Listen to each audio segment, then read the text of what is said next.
Hi guys, I'm Majesty, and today I want to talk about something that I think most of you can relate a lot. I am feeling broke. Actually, I am broke.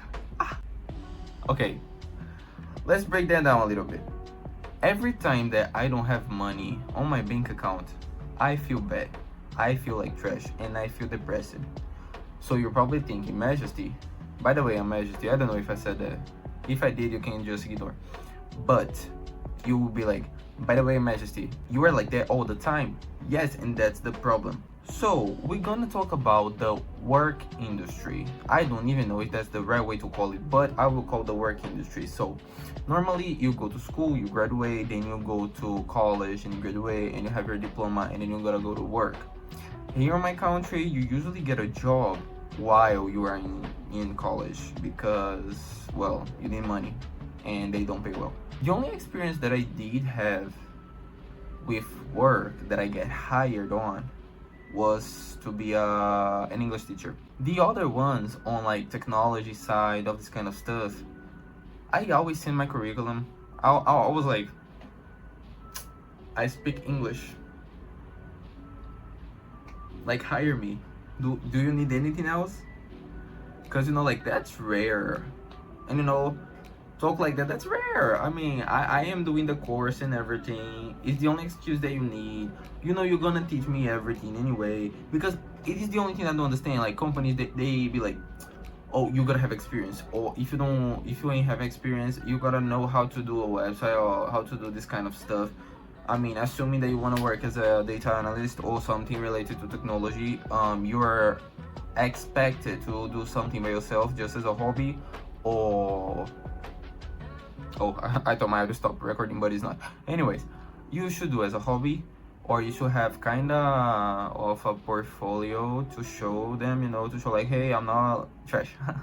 But in practice, if you send your CV, they reply your CV, you go to the interview, you pass into the interview, then you go higher, and then you're gonna learn what you're gonna do on the actual work.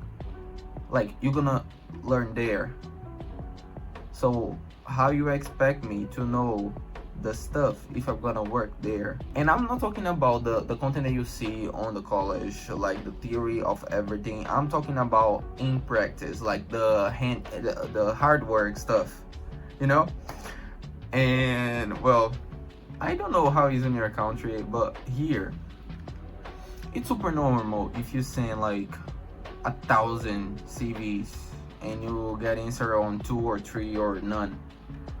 Cause I feel that workers ain't got that payment based on their value, right? Like, it doesn't matter if you're smart, it doesn't matter if you're doing well, you're getting paid too short.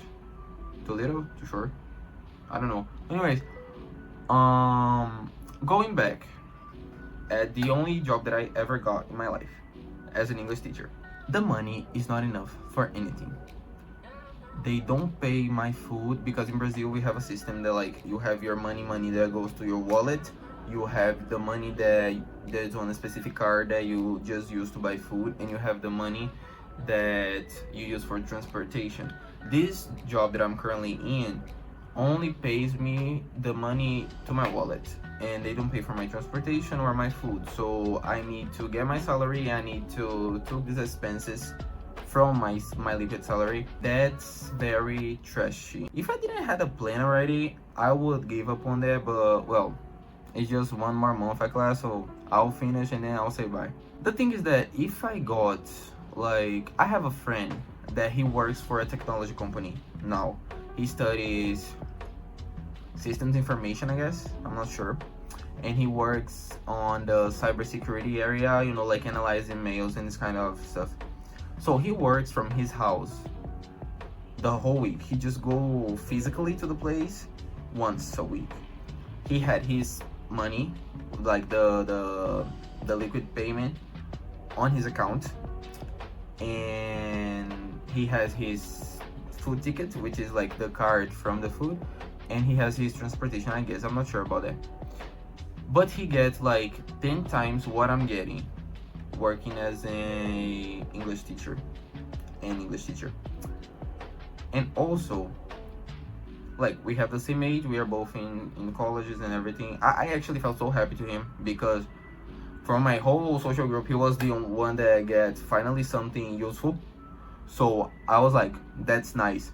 But you know, like, I feel that if you're not on a very specific field, you don't have the requirements to be able to have the minimum rights, you know, because like on my country we have the minimum salary of 1,000 something reais, and I do not get 1,000 something reais. I had to get like four classrooms, because we get payment for a classroom, to get 500 a month, and I'm getting 500 a month now.